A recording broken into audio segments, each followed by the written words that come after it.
Hello दोस्तों, welcome back to this channel. लेकर आया हूँ आपके लिए रिक्स की जीवनी व उससे जुड़े रिक्स के विचार कि कैसे रिक्स के विचार उनके जीवन से प्रभावित थे। इस वीडियो में हम डिटेल्स में समझेंगे कि रिक्स वास्तव में क्या करना चाहते थे। तो जुड़े रहिए हमारे साथ इस खास सेगमेंट में। तो चलिए करते हैं शुरुआत रिक्स के इंट्रोडक्शन से। रिक्स का जन्म चीन में 1917 में हुआ। रिक्स ने अपनी पीएचडी डिग्री कोलंबिया यूनिवर्सिटी से पॉलिटिकल साइंस में की। रिक्स ने 1958 और 1959 के बीच Philippine Institute of public Administration में पढ़ाया। The ecology of public Administration पर रिक्स ने बहुत सारे लेक्चर्स दिए। उस समय तक रिक्स को एक्सपीरियंस हो चुका था कि ट्रांजिशनल सोसाइटीज़ या डेवलपिंग नेशंस में पब्लिक एडमिनिस्ट्रेशन का नेचर पैराडॉक्सियल है, मतलब सेल्फ कॉन्ट्रडिक्टरी। और रिक्स का यह विजन इस समय तक थ्योरी के रूप में जन्म ले चुका था। उसके कलीग्स ने रिक्स को सीपीजी कंपैरेटिव पब्लिक ग्रुप के पद पर इलेक्ट किया, जिस पर रिक्स 1960 से 1972 तक रहे। रिक्स के वर्क में इम्पॉर्टेंट है उनकी बुक्स एंड रिसर्च पेपर्स, जो कि है the ecology of public administration in 1961, administration in developing countries, the theory of prismatic society 1964, administration in developing countries 1964, Thailand, the modernisation of bureaucratic polity 1966, Frontiers of Development Administration 1970, prismatic society applied. Riggs के जीवन ने रिक्स के ideas को काफ़ी हद तक प्रभावित किया है। जैसा कि हमने पिछली स्लाइड में देखा था, रिक्स का जन्म चीन में हुआ। वह बचपन में ही रिक्स ने चीन की प्रशासनिक व्यवस्था का अनुभव कर लिया। वह इससे प्रेरित होकर रिक्स ने अग्रेरिया मॉडल दिया। वह अमेरिकी व्यवस्था से प्रेरित होकर रिक्स ने इंडस्ट्रिया मॉडल दिया। हालांकि रिक्स अमेरिकन सिटीजन थे, लेकिन उनके पेरेंट्स एग्रीकल्चर रिफॉर्म्स के लिए मिशनरी के तौर पर चीन गए। उनका यह एक्सपीरियंस कि अमेरिकन या वेस्टर्न मेथड्स चीन की प्रशासनिक व्यवस्था में एप्लीकेबल या प्रैक्टिकल नहीं है, इसलिए लोकल इंडिजिनस टेक्निक्स जो कि लोकल कंडीशंस पर बेस्ड हों वे ही प्रैक्टिकल हो सकती हैं। रिक्स का यह एक्सपीरियंस उनकी थ्योरी बिल्डिंग में बहुत काम आया। थाईलैंड एंड फिलीपींस में स्टडी करने के बाद उनका यह एक्सपीरियंस और सॉलिड होता गया। उसके बाद उन्होंने थाईलैंड एंड फिलीपींस, जो कि डेवलपिंग नेशंस थे, वे एग्रीरिया एंड इंडस्ट्रिया मॉडल में शामिल नहीं थे। इसलिए रिक्स ने बाद में इस मॉडल को रिवाइज किया और फ्यूज्ड प्रिज्मेटिक डिफ्रैक्टेड सोसाइटी का मॉडल दिया। उससे पहले रिक्स केवल चीन व अमेरिका का कंपैरिजन कर रहे थे, जिस कारण उन्होंने एग्रेरिया इंडस्ट्रिया मॉडल दिया। लेकिन बाद में एग्रेरिया व इंडस्ट्रिया के बीच में आने वाले कंट्रीज़ और इकोनॉमीज़ को इंक्लूड करते हुए नया मॉडल दिया, जिसे हम fused prismatic diffracted society model के नाम से जानते हैं। इस मॉडल में फ्यूज्ड की कैरेक्टरिस्टिक्स एग्रेरिया मॉडल से व डिफ्रैक्टेड की कैरेक्टरिस्टिक्स इंडस्ट्रिया मॉडल से मैच करती हैं।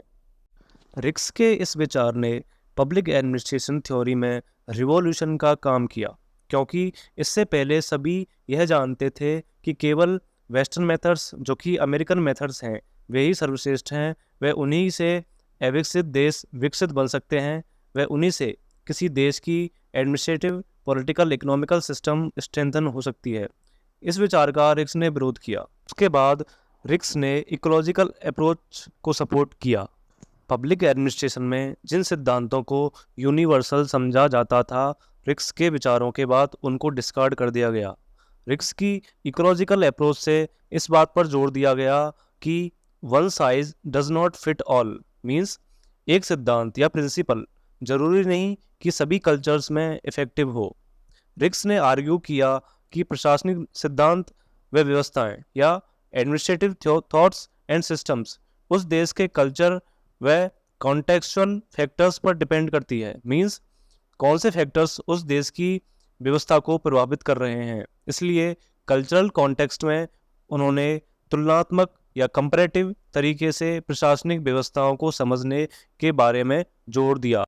अब नेक्स्ट स्लाइड में हम समझेंगे कंपैरेटिव अप्रोच के बारे में। तो चलिए चलते हैं।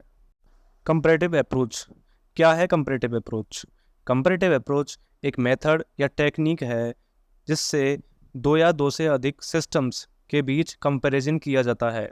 वह उस कंपैरिजन में जो भी अच्छी विशेषताएं हैं, एप्लीकेबल एट्रीब्यूट्स हैं, उनको अडॉप्ट करते हैं, वे बाकी अन्य को छोड़ देते हैं। इसका सबसे बेस्ट एग्जाम्पल है इंडियन कॉन्स्टिट्यूशन। हमारे संविधान निर्माताओं ने बहुत से देशों के संविधान का कंपैरेटिव अध्ययन किया। वह जो हमारे देश के हिसाब से अच्छी विशेषताएं थीं उनको अडॉप्ट किया और बाकी को छोड़ दिया गया। रिक्स ने कंपैरेटिव या तुलनात्मक अप्रोच में 3 मेजर ट्रेंड्स के बारे में बात की। पहला है a shift from normative studies to empirical studies. Normative means आदर्शवाद, मतलब कैसा होना चाहिए। दूसरी तरफ एम्पेरिकल मेथड मीन्स वास्तव में क्या है, मीन्स रियलिटी क्या है।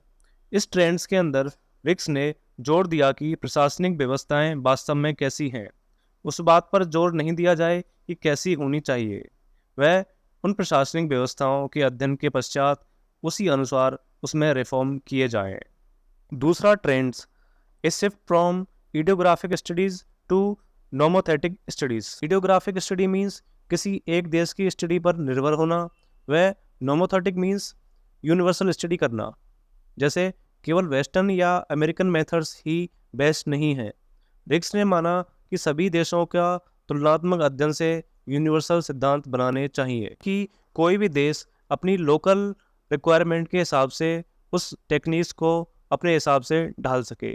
Third trend is a shift from non ecological to ecological studies. Riggs ने आर्ग्यू किया कि सभी स्टडीज़ इकोलॉजिकल होनी चाहिए, मीन्स जो भी फैक्टर्स उस देश की व्यवस्थाओं पर प्रभाव डाल रहे हैं वह उस देश की पर्यावरण को ध्यान में रखकर ही उसका अध्ययन किया जाना चाहिए। फॉर एग्जांपल, किसी देश की पॉलिटिकल सिस्टम को जानने के लिए उस देश की अन्य व्यवस्थाएं जैसे कि सोशल, एडमिनिस्ट्रेटिव, इकोलॉजिकल और इकोनॉमिक और कल्चरल सिस्टम्स को भी स्टडी करना होगा। ये तीनों ट्रेंड्स रिक्स ने अपनी स्टडीज़ में यूज़ किए। वह इन्हीं तीनों ट्रेंड से रिक्स ने बहुत सारे models theorized किए। Thank you for watching this video. I again request you to please like and subscribe the channel and hit the bell button. Thank you.